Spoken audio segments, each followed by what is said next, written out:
জয় Hind. 7 news নেটওয়ার্কে আপনাদের সকলকে স্বাগত। আর এই মুহূর্তে অত্যন্ত গুরুত্বপূর্ণ একটি খবর নিয়ে আমি চন্দন আপনাদের সাথে, যেটা হলো বামফ্রন্টের 16টি আসনের প্রার্থী তালিকা ঘোষণা করলেন বামফ্রন্ট চেয়ারম্যান বিমান বসু। এবং 42টির মধ্যে 16টি, তার মানে বুঝতে পারছে যে বেশিরভাগ আসনই এখনো পর্যন্ত ঘোষণা করা হলো না। এই কারণে যে জোটের আশা জিয়ে রেখে কিন্তু ইতিমধ্যেই আইএসএফ 8টি আসনে কিন্তু তাদের প্রার্থী তালিকা ঘোষণা করে ফেলেছে, যেখানে কিন্তু বামফ্রন্টের সঙ্গে তাদের একটা বলা যায় বন্ধুত্বপূর্ণ যুদ্ধ হোক বা সরাসরি লড়াই হোক, যা হোক হতে চলেছে। এবং সবচেয়ে উল্লেখযোগ্যভাবে আইএসএফ কিন্তু প্রার্থী দিল না ডায়মন্ড হারবার কেন্দ্রে। অথচ একমাত্র আইএসএফ বিধায়ক নওশাদ সিদ্দিকী ভোটের বহু আগে তিনি ঘোষণা করেছিলেন যে ওই ডায়মন্ড হারবার কেন্দ্র থেকে কিন্তু উনি লড়াই করবেন। কিন্তু এই মুহূর্তে দাঁড়িয়ে যা পরিস্থিতি দাঁড়িয়েছে যে আইএসএফ এর দাবি হচ্ছে ডায়মন্ড হারবার কেন্দ্র, এবং আইএসএফ এর দাবি হচ্ছে যাদবপুর কেন্দ্র, এবং আইএসএফ সিপিআইএম কে ছেড়ে দিতে চায় ডায়মন্ড হারবার কেন্দ্রটি।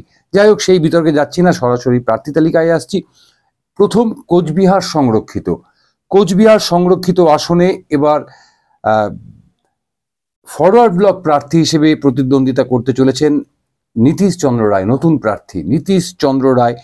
উল্লেখযোগ্য, গতবার এখানে ফরওয়ার্ড ব্লক প্রার্থী পেয়েছিলেন 46,810টি ভোট, কমেছিল প্রায় 30% ভোট। মাথায় রাখতে হবে কিন্তু এই শতাংশ হিসেবটা।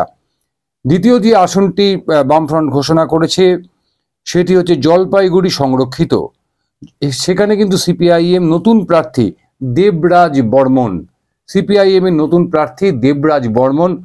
এই আসনে 2019 সালের নির্বাচনে সিপিআইএম প্রার্থী পেয়েছিল 76,166টি ভোট, এবং মাথায় রাখতে হবে প্রায় 28% ভোট কিন্তু কমে গেছিল এখানে বামফ্রন্টের।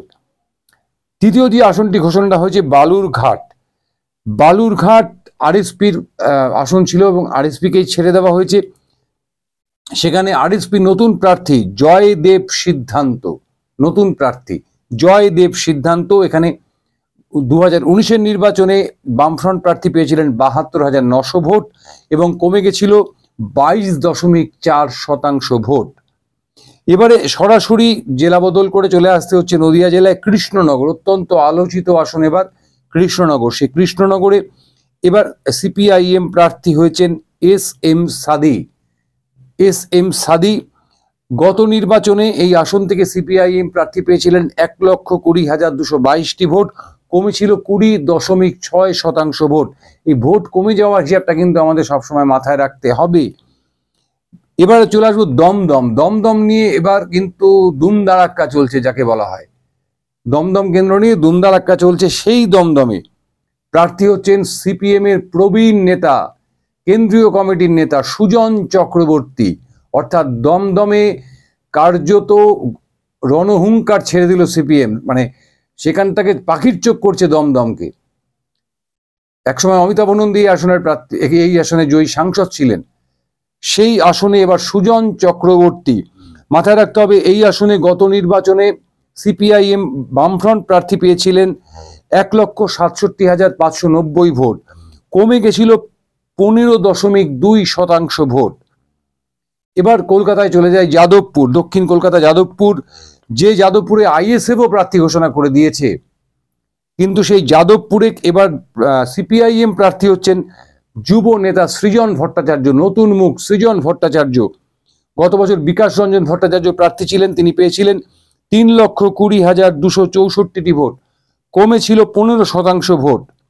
এবার হাওড়ার দিকেও সবার নজর আছে, কারণ বাবুল ব্যানার্জি গতকাল হাওড়া নিয়ে যে গন্ডগোল পাকিয়েছিলেন, তারপর সবার নজর চলে গেছে হাওড়ার দিকে। হাওড়ায় সিপিআইএম এর হয়ে লড়তে চলেছেন তরুণ আইনজীবী সব্যসাচী চ্যাটার্জি। গত বছর মানে 2019 সালে এই আসনে সিপিআইএম প্রার্থীর ভোট ছিল 1,05,547টি, কমে গেছিল 17.3% ভোট। এই আসনটিতেও কিন্তু আইএসএফ তাদের প্রার্থীর নাম ঘোষণা করেছেন। এবারে আসবো শ্রীরামপুর কেন্দ্রে, হুগলি শ্রীরামপুর কেন্দ্রে। এখানে সিপিএম এর চমক দীপশিতা ধর, এখানে সিপিএম এর চমক দীপশিতা ধর নতুন প্রার্থী। 2019-এর নির্বাচনে এখানে সিপিআইএম প্রার্থী পেয়েছিলেন 1,52,281টি ভোট এবং কমে গেছিল 17.2% ভোট। এই শ্রীরামপুর আসনেও কিন্তু আইএসএফ তাদের প্রার্থী দিয়েছে, এমনটাই ঘোষণা করা হয়েছে আইএসএফ এর পক্ষ থেকে। এবারে চলে আসছি তমলুক, অর্থাৎ অধিকারীদের গড়।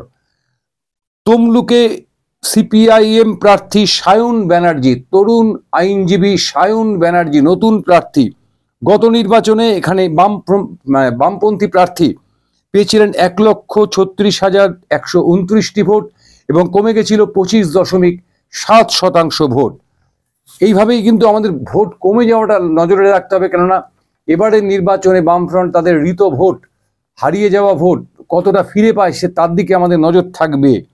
মেদিনীপুর অত্যন্ত আলোচিত আসন, সেই মেদিনীপুর থেকে এবার লড়াই করবেন সিপিআই এর বিপ্লব ভট্ট, নতুন প্রার্থী বিপ্লব ভট্ট। গত নির্বাচনে এখানে বামফ্রন্ট ভোট পেয়েছিল 62,319টি, কমে গেছিল 26.9, প্রায় 27% ভোট। এবার একেবারে বাঁকুড়া, সরাসরি বাঁকুড়া, এখানে সিপিআইএম এর নতুন মুখ নীলাঞ্জন দাশগুপ্ত। নীলাঞ্জন দাশগুপ্ত গতবার এখানে বামপন্থীরা পেয়েছিল 1,02,82টি ভোট, কমে গেছিল 23.8% ভোট। এবারে বিষ্ণুপুর, এটি একটি সংরক্ষিত আসন, এখানে সিপিআইএম এর নতুন প্রার্থী শীতল কৈবর্ত। শীতল কৈবর্ত এবার বিষ্ণুপুরে সিপিআইএম এর প্রার্থী। গত নির্বাচনে এখানে সিপিআইএম পেয়েছিল 1,02,615টি ভোট, কমে গেছিল 26.5% ভোট।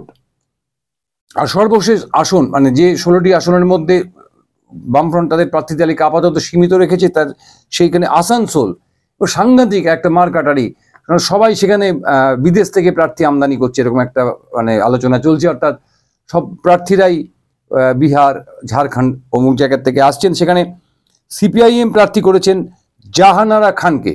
জাহানারা খান এখানে গত বছর মানে 2019 সালে সিপিআইএম প্রার্থী ভোট পেয়েছিল 87,608টি, কমে গেছিল 15.3% ভোট। এখন দেখার যে সিপিআইএম যে বিস্তর একটা অংশ, প্রার্থী তালিকার অংশ, যেমন বিশেষ বিশেষ বহু কেন্দ্রের প্রার্থী তালিকা আজকে ঘোষণা করলো না, আর কদিনের মধ্যে হয়তো সেখানে ঘোষণা হবে, এবং সেখানে কি কি চমক থাকতে পারে। আজকে যে সবচেয়ে বড় চমক সেখানে হচ্ছে যে সুজন চক্রবর্তীর মতন বর্ষিয়ার নেতা, তাকে সামনে রেখে বলতে গেলে একেবারে তরুণ প্রার্থীরা, নবীন প্রার্থীরাই কিন্তু সিপিএম এর মুখ হয়ে দাঁড়াচ্ছে।